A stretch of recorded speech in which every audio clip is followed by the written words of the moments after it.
اس وقت سینئر صحافی مظہر برلاس ہمارے ساتھ موجود ہیں۔ ملک کی جو موجودہ سیاسی صورتحال ہے وہ بدلتی بھی جا رہی ہے اور کافی پریشان کن ہے۔ ایک سینئر صحافی اس کو کس طرح سے دیکھتا ہے، سر سے بات کرتے ہیں۔ سر بہت شکریہ آپ کا وقت دینے کے لیے۔ آپ کی نظر میں اس وقت ملک کی جو سیاسی صورتحال ہے وہ کیا ہے؟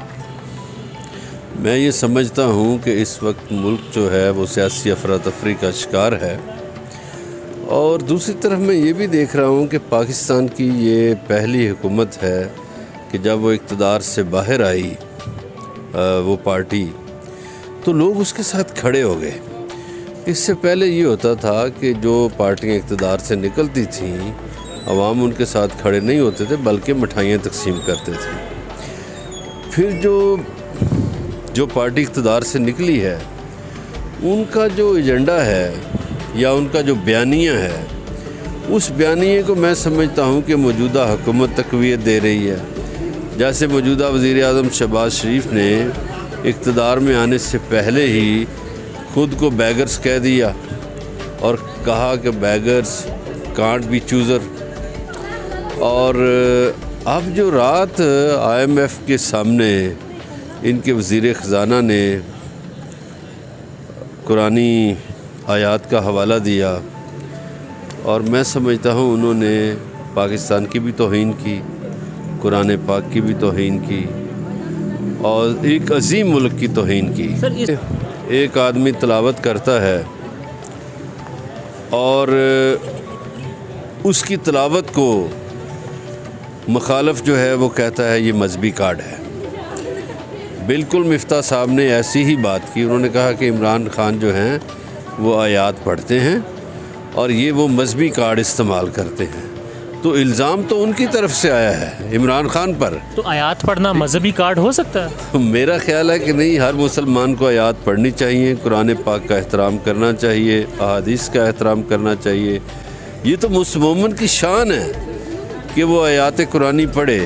کیا لوگوں کو یاد نہیں کہ کربلا میں آخری رات جو تھی اس میں امام حسین علیہ السلام اور ان کے جانثار ساتھی ساری رات قرآن پاک پڑھتے رہے، ساری رات تلاوت کرتے رہے؟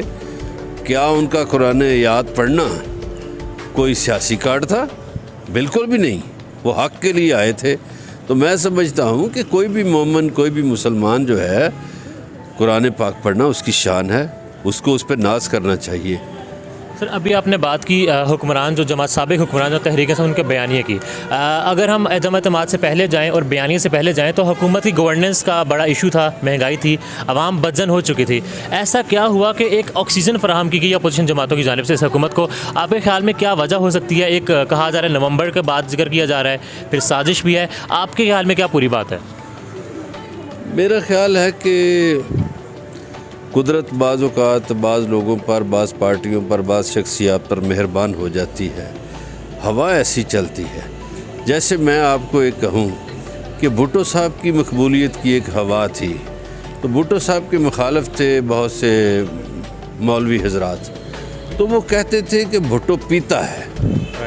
تو بھٹو صاحب نے موچی دروازہ لاہور میں بھرے جلسے میں یہ کہا کہ ہاں میں پیتا ہوں، غریبوں کا خون نہیں پیتا۔ تو اس پہ ان کا یہ جملہ ادا کرنا تھا کہ نیچے جو عورتیں اور مرد تھے وہ جھومنے لگے، اور وہ عورتیں اور مرد کہتے تھے تم پیو ہزاروں سال، تم جیو ہزاروں سال۔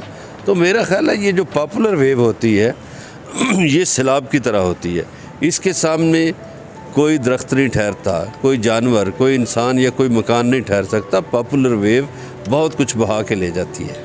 سر پیپلز پارٹی کو اس وقت نقصان ہو رہا ہے حکومت میں رہ کر سیاسی طور پر؟ میرا خیال ہے کہ نقصان ہو رہا ہے، لیکن پیپلز پارٹی نے پہلے تو بڑے شاطرانہ طریقے سے آئینی عہدے مانگے، لیکن نون لیگ نے ان کو پھنسایا۔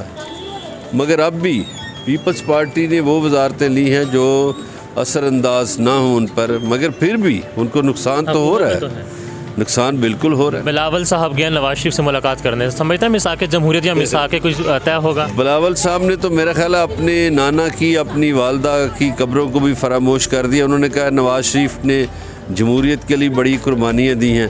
نواز شریف نے یہ قربانیاں دی ہیں کہ بھٹو کی پھانسی پہ خوش ہوا، پھانسی چڑھانے والوں میں شامل تھا، اور جنرل جیلانی کی گود میں آ کر